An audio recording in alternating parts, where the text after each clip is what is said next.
राज्य सरकार में अगर बिहार के मुख्यमंत्री यहाँ अगर रोजगार के अवसर पैदा करते या फिर रोजगार देते तो क्या वो आज बिहारी मजदूरों की जो हत्या हुई वो आज हुई होती? वो 17 साल से अपना कुर्सी बचावे में लगल हैं। कभी दाहिने जाते हैं, कभी बाएं जाते हैं, कभी वहाँ जाते हैं, कभी यहाँ जाना जाते हैं। उनको कुर्सी बचाने से फुर्सत रहेगा तब ना वो रोजगार के लिए सोचेंगे। वो तो अपने बेरोजगार होने से सबसे पहले डरते हैं कि कहीं हम कुर्सी से हट गए तो हम बेरोजगार हो जाएंगे, तो दोबारा हमको रोजगार नहीं प्राप्त होगा। माननीय तेजस्वी भैया ने हम तो पहला ही दिन का पहला दिन पहला कलम से 10 लाख रोजगार देंगे। 10 लाख रोजगार, ये लोग तो बोले थे 20 लाख रोजगार देंगे। 19 लाख। 19 लाख देंगे, 19 गो के दिए। 19 आदमी को अगर रोजगार इन्होंने दिया हो तो बोल दे कि हाँ, सत्ता आने के बाद 19 लोगों का फॉर्म निकाला है उन्होंने। हाँ, इन्होंने रोजगार दिया। अवैध दारू बेचने वाले को रोजगार दिया है, अवैध गांजा बेचने वालों को रोजगार दिया है, दारू बंद करके आरसीपी टैक्स वसूला जा रहा है बिहार में, उन लोगों को रोजगार दिया है। आपको जैसे पता होगा कि जम्मू कश्मीर में बिहार के काम करने वाले कामगर मजदूरों की हत्या हुई आतंकवादियों द्वारा। अब इस पे हम बात करने के लिए आज हम मौजूद हैं, हमारे साथ में मौजूद हैं प्रेम कुमार यादव जी हैं, राजद के नेता हैं और व्यवसायी प्रकोष्ठ के महासचिव हैं। तो हम इनसे बात करेंगे और जानने की कोशिश करेंगे कि आखिरकार जो बड़े बड़े वादे हुई थी 370 हटने के बाद जम्मू कश्मीर से आतंकवादियों को ख़त्म कर दिया जाएगा और नोटबंदी में आतंक का कमर तोड़ दिया जाएगा बीजेपी के द्वारा और केंद्र सरकार के द्वारा, वो वादे वो कहाँ गए? प्रेम जी, ये बताइए कि जम्मू कश्मीर में बिहारी कामगारों की हत्या हुई, क्या कहेंगे इस पे? देखिए, ये सीधा सीधी जो बिहारी कामगारों की हत्या हो रही है, ये बिहार को ही नहीं, ये पूरे आपको पूर्वोत्तर भारत, जहाँ पे उत्तर प्रदेश, यूपी, बिहार आ रहा है, सब लोगों को निशाना बनाया जा रहा है। पहले महाराष्ट्र में यही चीज़ होता था। जब महाराष्ट्र में पहले वहाँ पे बिहारियों को, उत्तर प्रदेश के लोगों को, मजदूर मजदूर लोगों को, फल बेचने वालों को निशाना बनाया जाता था। तो अभी आज तो केंद्र सरकार है, केंद्र सरकार की गवर्नमेंट ही वहाँ पे एलजी है, जो उपराज्यपाल है, वो काम कर रहे हैं जम्मू कश्मीर में। तो ये जैसे जैसे चुनाव उत्तर प्रदेश का नज़दीक आएगा, वैसे वैसे आतंकवादी घटनाएं, मजदूरों की हत्या, उत्तर बिहारियों की, बिहार के और उत्तर प्रदेश के लोगों की हत्या चालू होगी। क्योंकि जब जब चुनाव आता है तो बॉर्डर पे तनाव आता है।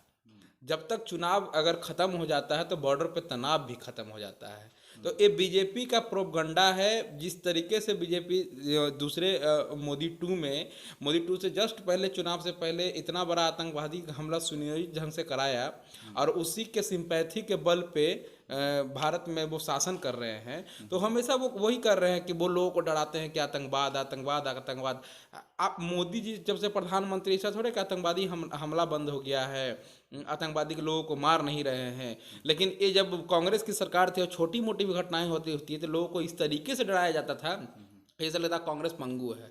कांग्रेस ही जो है 2071 का 65 का जो भी बाढ़ था उसको जीती थी पाकिस्तान से। बांग्लादेश को दो टुकड़े, 1971 दो टुकड़े करने वाले पाकिस्तान के वही थे। तो इस तरीके से शासन करना चाहते हैं, डरा डरा के लोगों को शासन करना चाहते हैं।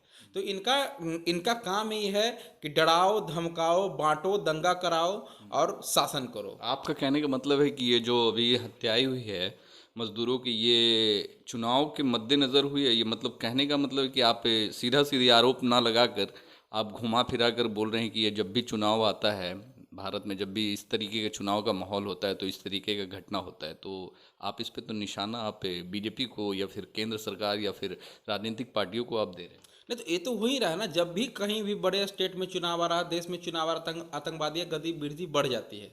आतंकवादियों की गतिविधि उससे पहले क्यों नहीं बढ़ जाती? जैसे ही चुनाव आता तो जवान मरने लग जाते हैं, किसान मरने लग जाते हैं, मजदूर मरने लग जाते हैं। ऐसा क्यों होता है? इसका जवाब तो केंद्र सरकार से ही ना भारत की जनता खोजेगी। क्योंकि आप केंद्र सरकार, दिल्ली में आप हैं, कश्मीर में आप हैं, तो बताइए। और दूसरी सबसे वाहियात बात यह है कि हमारे मुख्यमंत्री नीतीश कुमार जी ने एक जान की कीमत 2 लाख रुपए लगाई है। जो बिहारी मजदूर मरा उसको मात्र 2 लाख रुपए दिए। इनकी इतनी औकात नहीं है कि कश्मीर से बिहारियों को सब बिहार ला सके। तो आप 17 साल से झाल बजाने के लिए यहाँ मुख्यमंत्री के पद पे बैठे हुए हैं। इनसे तो कुछ होता है नहीं, न किन्हीं इनसे किन्हीं का सब ही यहाँ नहीं आता है। न महरूम शहाबुद्दीन साहब का सब इनका आ सका दिल्ली से पटना। न आतंकवादियों द्वारा जो मारा जा रहा है मजदूरों का, उनका कम से कम सब लाया जाता तो यहाँ के जो उनके घर परिवार थे वो आखिरी दर्शन तो कर पाते। तो केंद्र सरकार, नीतीश कुमार, सारे लोग इसमें मिले हुए हैं, सबकी मिलीजुली सरकार चल रही है। सारे आतंकवाद, सारे ये लोग एकदम देश को एकदम बर्बाद करना चाहते हैं, देश को एकदम बेच डालो वाले राजनीति पे चल रहे हैं। सारा देश एक दिन, वो दिन दूर नहीं है ना कि इंडिया का नाम बदल के अंबानी और अडानी रख दिया जाएगा। वो दिन बहुत दूर नहीं है। वहाँ पे 1 साल के लिए ढिलाई दिया गया कि आप जमीन खरीद सकते हैं। जैसे ही बिजनेसमैन उनके अडानी और अंबानी ने जमीन खरीद लिया, जमीन का प्रोसीजर रोक दिया गया।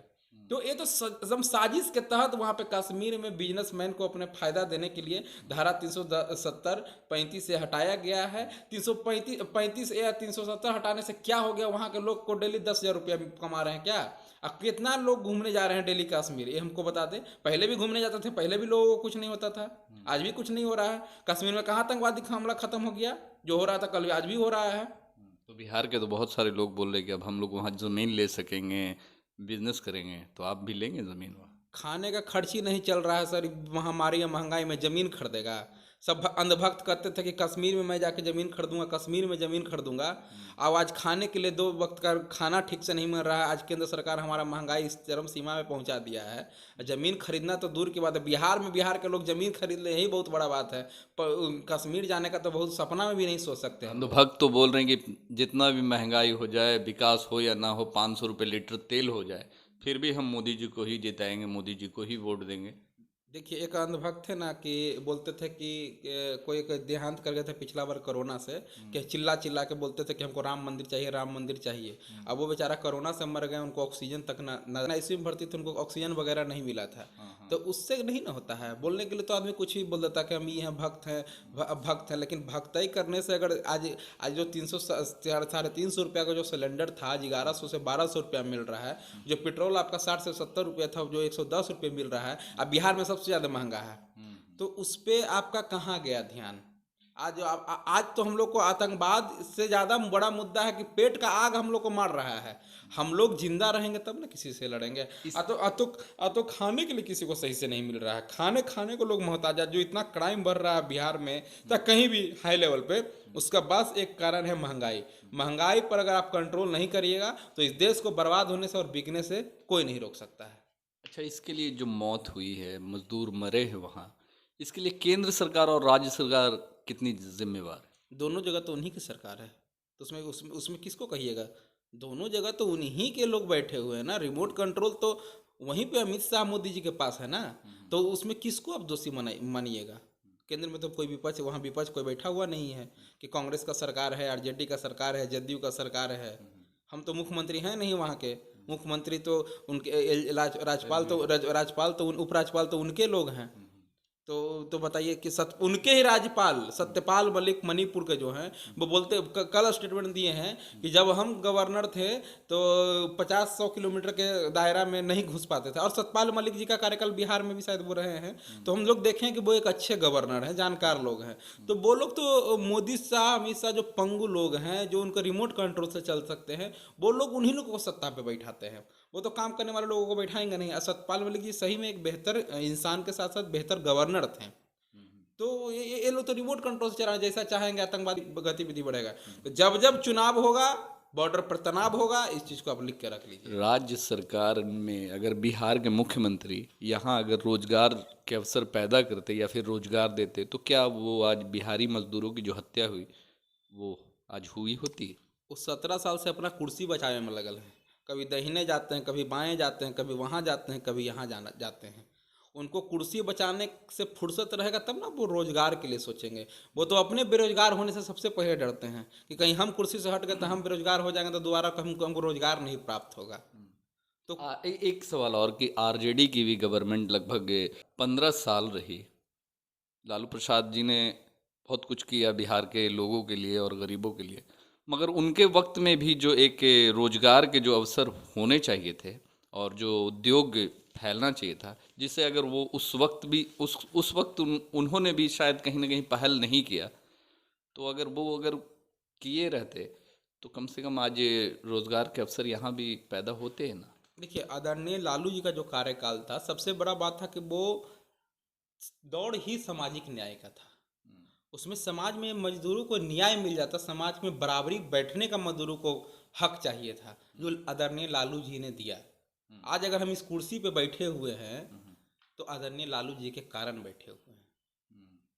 तो जो मजदूर थे, दलित थे, सबसे ज़्यादा तो मजदूर तो दलित तबके के ही तो हैं, ओबीसी तबके के ही होते हैं। तो इन लोगों के जो मजदूर लेवल के लोग थे, उनको तो जीने का अधिकार नहीं था, खेत मेयाड़ी में चलने का अधिकार नहीं था।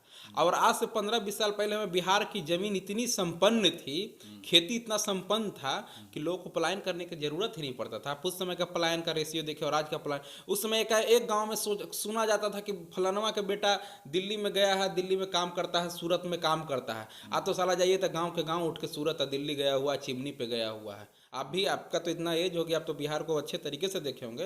पहले सुना जाता था कि कोई कोई क्षेत्र में फलानवा का बेटा कहीं गया है काम करने, तो पैसा कमा के आया है। अब आज तो सारे के सारे गांव के गांव उठ के जा रहे हैं।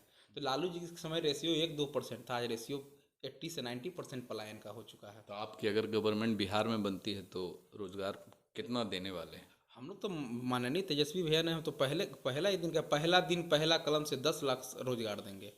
10 लाख रोजगार, ये लोग तो बोले थे 20 लाख रोजगार देंगे, 19 लाख देंगे। 19 को के दिए, 19 आदमी को अगर रोजगार इन्होंने दिया हो तो बोल दे कि हाँ, सत्ता आने के बाद 19 लोगों का फॉर्म निकाला है उन्होंने। बहुत सारे लोग बेरोजगार भी हो गए, जिनकी नौकरियां थी उनकी भी खत्म हो गई। बेरोजगारी के कारण लोग नशा कर रहे हैं, दारू व्यापार में लगे हुए हैं। हाँ, इन्होंने रोजगार दिया, अवैध दारू बेचने वालों को रोजगार दिया है, अवैध गांजा बेचने वालों को रोजगार दिया है, दारू बंद करके आरसीपी टैक्स वसूला जा रहा है बिहार में, उन लोगों को रोजगार दिया है। सरकार, पुलिस प्रशासन यहाँ का मिलकर बेरोजगार लोगों को दारू बेचवाने का एक काम चीज कर रही और है। कि आप लोग आरसीपी टैक्स, ये आरसीपी टैक्स है क्या? नहीं, जो अवैध वसूली किया जाता है दारू के नाम पे, ट्रांसफर पोस्टिंग के नाम पे, जो सत्ता के मठाधीश बने बैठे हैं, तो वो तो आरसीपी टैक्स ही है ना। कि नीतीश जी तो वसूली के लिए दिए हुए आरसीपी बाबू को कि भाई आप वसूलिए और उनके पास पहुंचाइए। तो वही बात है यहाँ पे बिहार में, सिर्फ एक वसूली का ही, जो आरसीपी टैक्स वसूली का ही जो टैक्स सही से आ रहा है, और बेरोजगार लोगों को दारू बेचने में, अवैध जितने धंधे हैं उसमें लगाया जा रहा है। इन लोगों को फुर्सत कहाँ है? इस्पात निगम में के अभी कैबिनेट मिनिस्टर बने हैं आरसीपी जी, के कोई योजना बिहार के लिए लागू कर दी? वो तो चाहते हैं तो यहाँ भी फैक्ट्री लगा सकते हैं इस्पात का, यहाँ भी भरपाई कर सकते हैं। तो बताइए इसमें क्या है? मतलब इसमें बिहारियों को क्या चाहिए? बिहारी आपको 15 साल से 15 साल सत्ता में बैठाया, इस बार आप बेईमानी से सत्ता में बैठ गए, तो क्या क्या चाहते हैं? अब क्या मतलब आप मुड़ी कुर्सी पे ही सोच रहे हैं कि कुर्सी पे ही हम जाएं उठ के गंगा जी, यही सोच के बैठे हुए हैं? तो ऐसे नहीं ना होगा। बिहार के आप जनता को आप एकदम आज ख़त्म कर दिए हैं। सुनिए ना उनका जनता दरबार का भाषण, जनता दरबार का वीडियो सुनिए, ऑडियो सुनिए। डेली 4 बजे जाके मुख्यमंत्री के सामने मुख्यमंत्री को बोल के आता है कि सर हमको नीचे तक का कर्मचारी कहता है कि आप तक पैसा आता है। तो वो तो झूठ नहीं बोला होगा नीतीश कुमार जी के साथ में सामने जाके। तो हमारे साथ में, जैसा कि आपने देखा कि प्रेम कुमार यादव थे, जिन्होंने बताया कि बिहार में अगर रोज़गार के अवसर पैदा होते तो आज बिहारी मजदूरों की हत्या जम्मू कश्मीर में नहीं होती। और भी बहुत सारे मसलों पे इन्होंने बेबाकी से अपनी राय रखी और बताया हमें। तो कमेंट्स ज़रूर करें वीडियो कैसा लगा, और हमारे चैनल को अगर सब्सक्राइब नहीं किया है तो सब्सक्राइब कर लें द इंडिया को। हमारे फेसबुक पेज को फॉलो करें, लाइक करें, शेयर ज़रूर करें। तब तक के लिए जय हिंद, जय भारत।